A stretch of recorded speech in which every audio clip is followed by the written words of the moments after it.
কিভাবে chicken roast রেসিপিটা বানানো হয় সেটাই আজকে আমি এই ভিডিওতে করে দেখাবো। বাই দ্য ওয়ে, আমি সাবিনা, আপনারা দেখছেন সাবিনাস ব্লগ। আর আজকে আমার রেসিপি চিকেন রোস্ট। এই চিকেনটা বানানোর জন্য আমি 2টা চিকেন নিয়ে নিয়েছি। আর এই চিকেনগুলোকে আমি ভালোভাবে ধুয়ে কাঁটা চামচের সাহায্যে হালকা করে কেটে নিয়েছি। সামান্য পরিমাণ লবণ দিয়ে মেখে 10 মিনিটের জন্য রেস্টে রেখে দিয়েছি। এখন আমি একটি কড়াইকে চুলায় বসিয়ে তাতে কিছু তেল দিয়ে কিছু পরিমাণ কুচি করা পেঁয়াজকে ব্রেস্তা বানিয়ে নিব।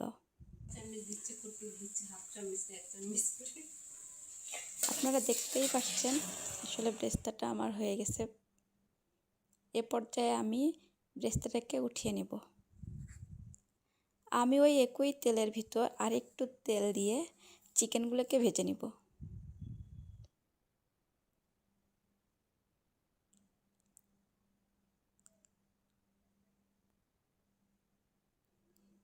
আপনারা দেখতেই পাচ্ছেন আমি চিকেনগুলোকে দিয়ে দিচ্ছি।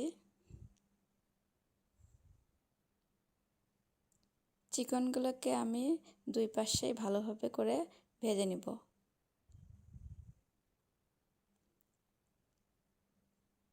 আপনারা দেখতে পাচ্ছেন চিকেনগুলো আসলে ভাজা হয়ে গেছে। এ পর্যায়ে আমি চিকেনগুলোকে একটি পাত্রে তুলে নেব।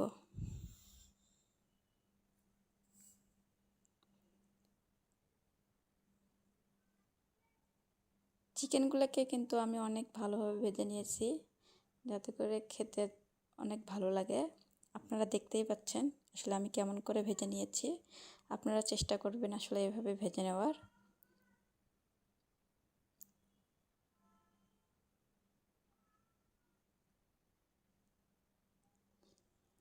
এখন আমি ওই একই তেলে কিছু পরিমাণ পেঁয়াজ কুচি দিয়ে নেড়ে নেব। ভালোভাবে নাড়াচাড়া করতেছি।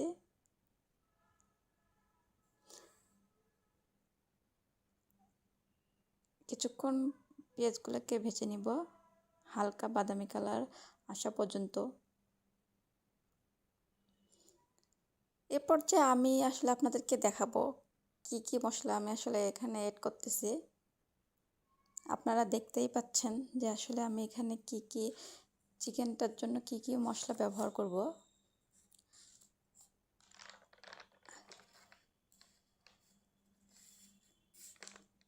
আমি কিন্তু এই মশলাগুলোকে একে একে সব পেঁয়াজের মধ্যে ঢেলে দেব। এ পর্যায়ে আমি এখন 2টা তেজপাতা অ্যাড করব,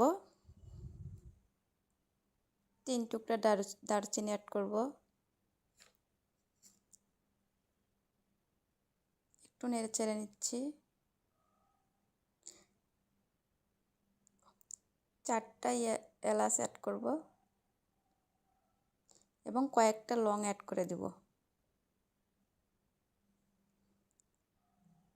আর একটু নেড়ে চেড়ে কয়েকটা কালো গোলমরিচ দিয়ে দিব। তারপর আবার মশলাগুলো সহ পেঁয়াজ কুচিটাকে ভালোভাবে নেড়ে চেড়ে দিব। পেঁয়াজগুলো যখন হালকা বাদামি কালার হয়ে আসবে তাতে আমি হাফ কাপ পরিমাণ পেঁয়াজ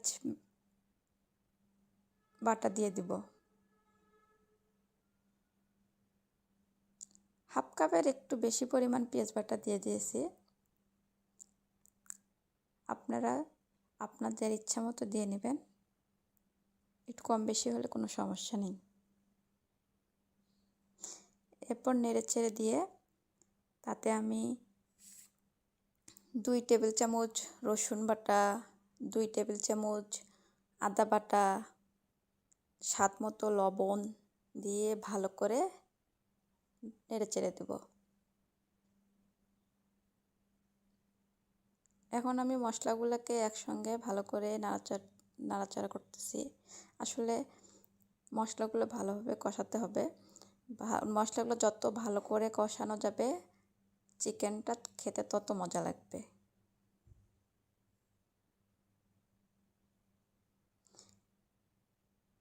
এ পর্যায়ে আমি 2 টেবিল চামচ মরিচের গুঁড়া অ্যাড করব।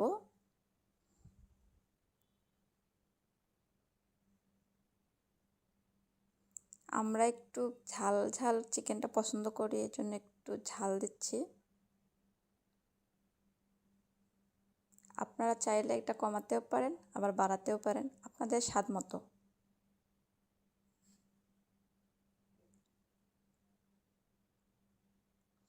তারপর ভালো করে নেড়েচেড়ে 2 টেবিল চামচ বাদাম বাটা অ্যাড করব।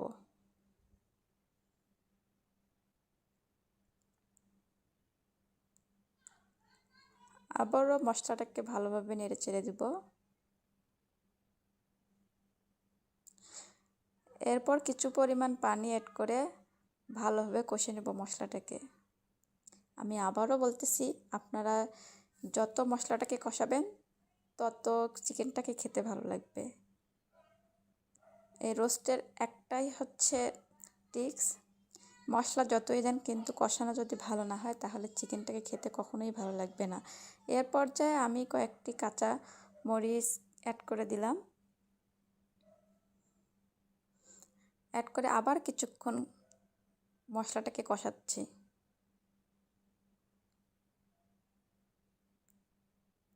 ভালোভাবে নেড়ে চেড়ে দিচ্ছি যাতে করে মশলাগুলো নিচে থেকে লেগে না যায়, কারণ নিচে থেকে লেগে গেলে আবার খেতে ভালো লাগবে না।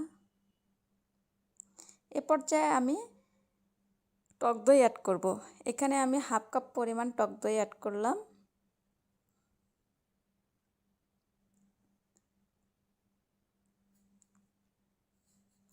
টক দই অ্যাড করে ভালো করে মশলার সাথে আসলে মিশিয়ে নিচ্ছি।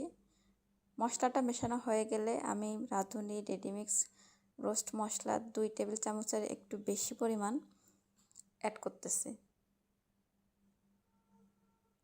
এই মশলাটা যদি আমি না দিতাম তাহলে আমাকে কিছু একটা মশলা বানানো হতো, বানিয়ে দিলে তাহলে এই মশলাটা আসলে দেওয়া লাগতো না। আমি যেহেতু মশলা আসলে বানাইনি রোস্টের জন্য, এই জন্য আসলে আমি রেডিমিক্সটাই ব্যবহার করলাম। আপনারা যেটা ভালো বোঝেন সেটা করতে পারেন। আপনারা এর পর্যায়ে আমি লবণ অ্যাড করলাম।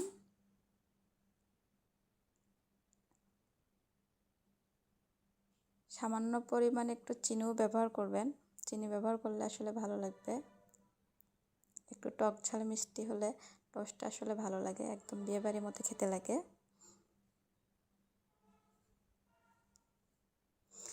এরপর আমি পানি দিয়ে আসলে একটু ঝোল দিয়ে মশলাটাকে ভালো করে আরও কষে নিচ্ছি। এরপর যে আপনারা দেখতে পাচ্ছেন যখন মশলাটা একটু এরকম বলক উঠবে, বলক চলে আসবে, তখন আপনারা চিকেনগুলো অ্যাড করে দিবেন। এভাবে রান্না করলে আসলে বিয়েবাড়ির অনুষ্ঠানের মতো আসলেই খেতে লাগে। আপনারা একবার ট্রাই করে দেখবেন। আমাদের বাসার সবাই তো অনেক ইয়ামিভাবে খেয়েছে, আপনারা একবার ট্রাই করে নেবেন। এরপরে আমি চিকেনগুলোকে ভালোভাবে নেড়ে মশলার সাথে মিশিয়ে নিচ্ছি যাতে করে মশলাগুলো আসলে চিকেনের ভিতরে ঢোকে।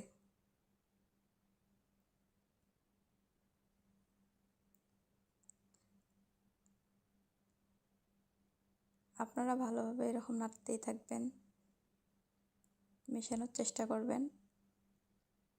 আমি এই ঝোলগুলো আসলে যতক্ষণ পর্যন্ত গায়ে গায়ে না লাগে ততক্ষণ পর্যন্ত রান্না করব চিকেনটা। এ পর্যায়ে কিছুক্ষণ ঢেকে দিয়েছি। ঢাকনাটা খোলার পর আপনারা দেখতেই পাচ্ছেন চিকেনগুলো আসলে কতটা হয়ে গেছে, মোটামুটিভাবে গায়ে গায়ে লেগে গেছে। চিকেনগুলো রান্না প্রায় শেষের দিকে আমার। এ পর্যায়ে আমি ভেজে রাখা পেঁয়াজের ব্রেস্তাগুলো দিয়ে দিব। এই ব্রেস্তাটা দেওয়ার ফলে চিকেনের টেস্টটা আরও বাড়িয়ে দেয়। আপনারা ট্রাই করবেন এভাবে। এখন কিন্তু আমার রান্নাটা শেষ, এখন আমি আপনাদেরকে পরিবেশন করে দেখাবো। আপনারা দেখতেই পাচ্ছেন আসলে কতটা সুন্দর হয়েছে এবং লোভনীয়, খেতেও কিন্তু অতটাই মজা হয়েছে আর দেখতেও কিন্তু অনেক সুন্দর হয়েছে। এ পর্যন্তই শেষ। আপনারা ভালো থাকবেন। Tata, by.